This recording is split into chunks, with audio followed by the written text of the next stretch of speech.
It's the second day in Lisbon, and I'm ready to go out and find some new inspiration. But like every true tourist, I have to find their main street and see how that looks.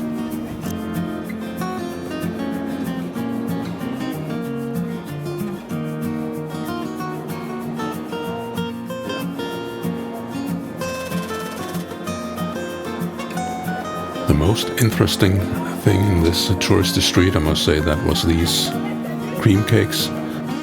But I'll return to those in another video. But it seems very much like a normal pedestrian street from any European city, even though the weather is somewhat better than we do have in the Scandinavian countries. But with all the warm weather and all the staircases and the pavement, I think there should be room for a little milkshake. And they say this is fantastic and fabulous and best in city, and what do I know?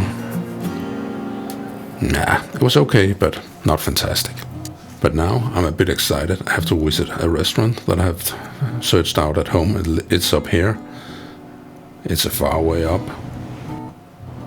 It's called Tagide or Tagide or something. I don't know. I don't speak Portuguese, but I do eat their food.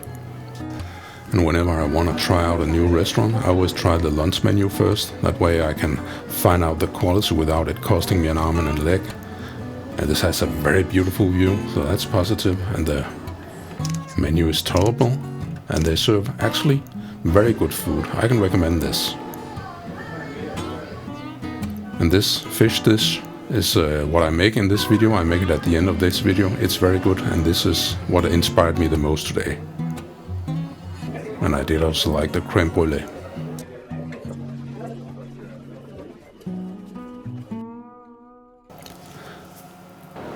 But it's time to move on, satiated and perhaps a little bit tipsy. Lisbon is close to the water, and they have this very beautiful plaza. That's absolutely worth a visit. It's very beautiful. And on a day like this with good weather, it's tranquil and peaceful, even with all the tourists.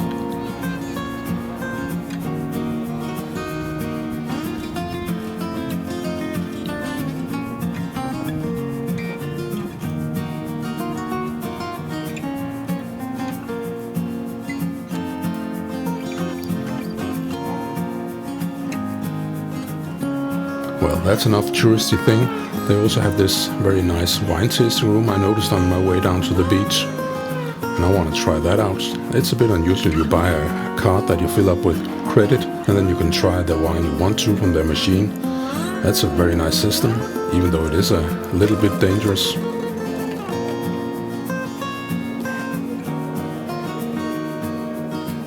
Oh well, I did succeed in finding a bottle of wine I like. Or perhaps even two, so that's good.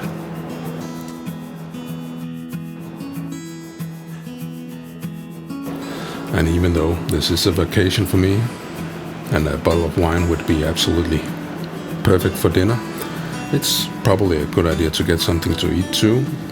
And they have this specialty of canned fish, especially sardines. And they had several shops where they sold those, so naturally I got curious and I simply have to try it. And never in my life have I seen that many canned fish in one place. Beautiful cans too, and it was a shop that was more than one story high.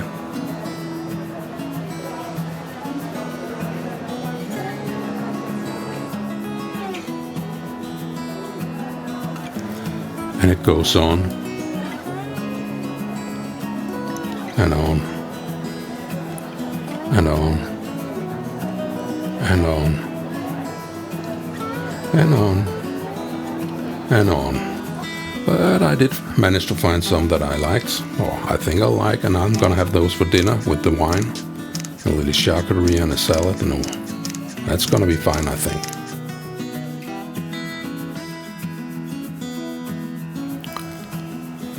And it was okay, but not that great, and I must say for the price I would have expected more. But then again, it's summer, it's Portugal, there's wine and there's a garden, and so it was a great meal anyway. then it's time for the recipe from Tagide. And like many good recipes, there's not a lot of ingredients. First off, we have to have the roasted bell peppers. Remove all the stuff from the inside, cut them in half, like that. Cut the onion in half. That's fine. Put it on a baking tray. Add a little drizzle of oil to make it brown better. And then put it into the oven. Half an hour.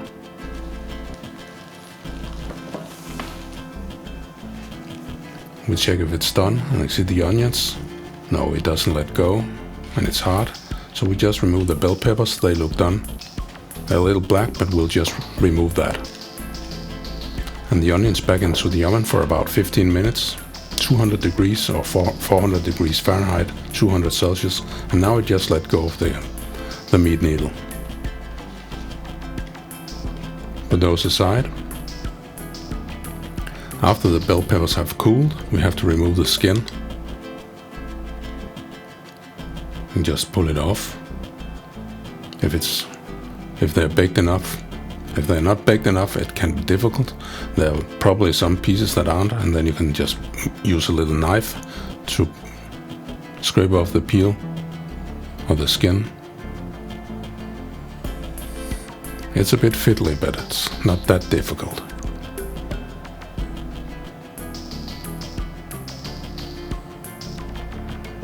Or if there's something that's you simply cannot get off, just leave it there or cut off the entire piece. Remove the black sides, the black edges. Fold it once, cut it into thin strips.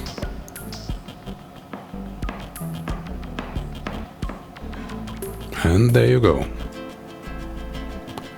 Add a bit of salt and some olive oil. This should be a good olive oil. Time to clean the onion. I just use a half onion for this. It's more of a garnish than a part of the dish. Cut it into quarters, like with an orange. Put that aside with the bell pepper. At the restaurant they used watercress, but I couldn't get a hold of that, so I just use a radish. It has the same mustardy taste. I cut it into very small thin quarters. And then those into very small slices. They're there for a little flavor and some color. The fish, I'll show after this video how they're done. Cut them into 3 parts. So every serving is one fillet of 3 parts.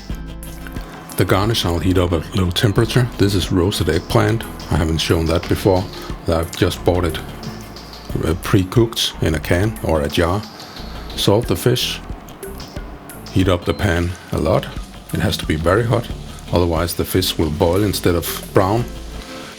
They bend a little when cooked because they're very fresh, so I press them down with the spatula, and as soon as they're brown on the skin side, I turn them over. And this pan isn't evenly warm.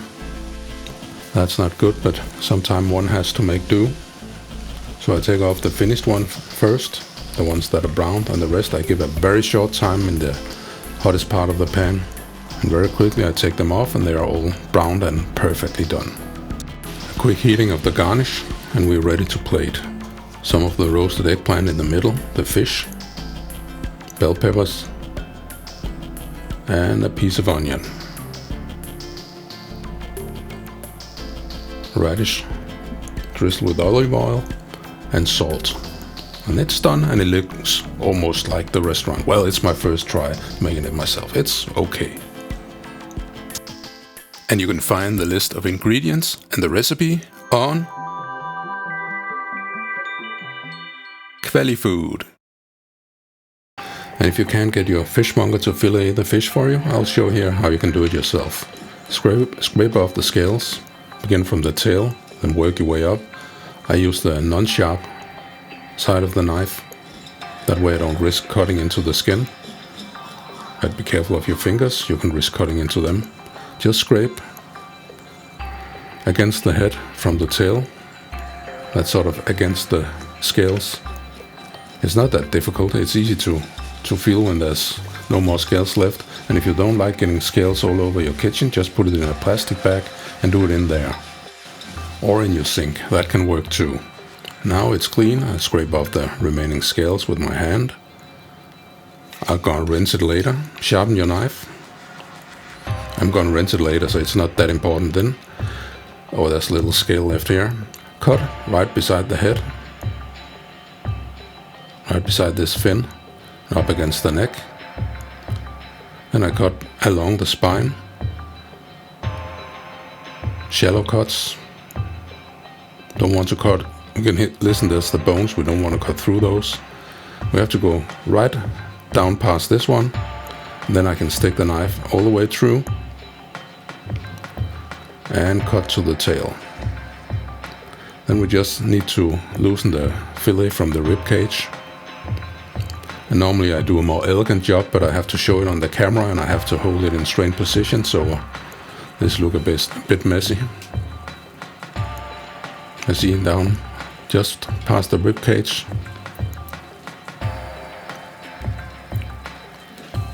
And we get this very nice fillet. I show it again. Just past the head and up to the neck. And we have to go past this one. I cut shallow cuts. I use only the tip of the knife. No more than this. That's why it's a good idea that it's sharp all over. And then we have passed the back fin. Cut to the tail. And need to loosen it down beside the rib cage.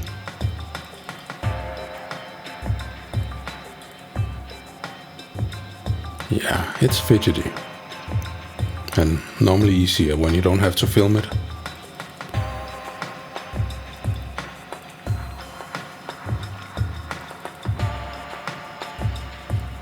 But it works.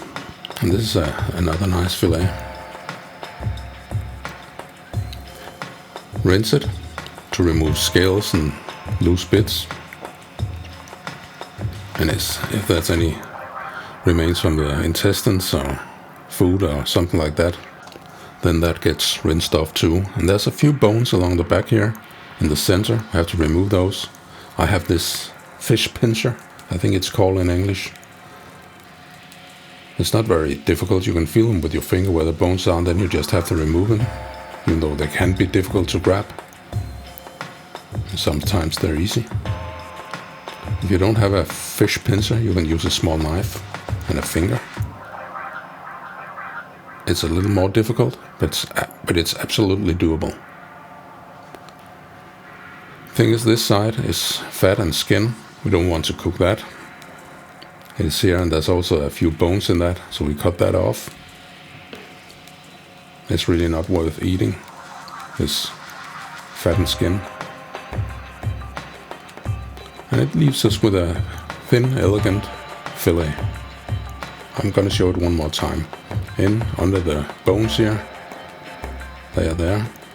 Cut it off. And we got these fillets. I dry them, that way they roast easy on the pan. And they'll wait until frying.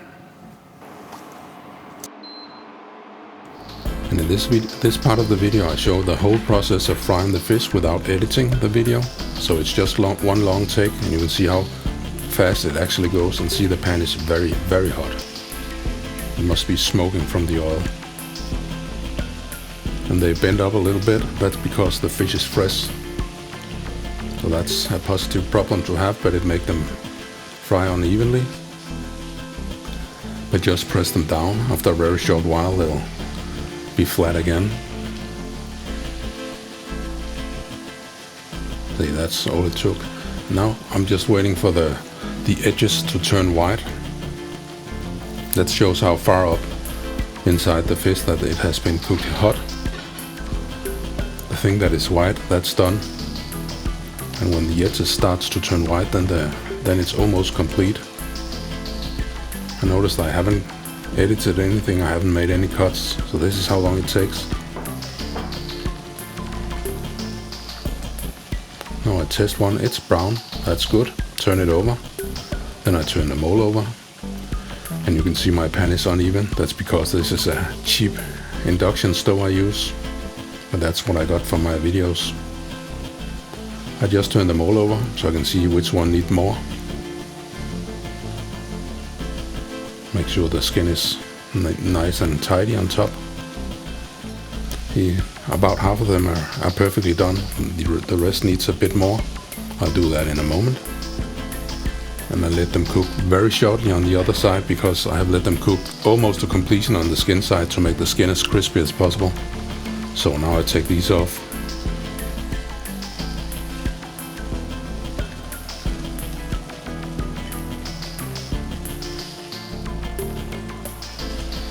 And the rest I turn over, put them on the hot side of the pan again. Yeah, sometimes they tease a little bit. And then they're gonna get about 10-20 seconds more, as little as possible. Press them down so they really meet the steel. That's it. Now they're done. And they're all evenly browned and cooked.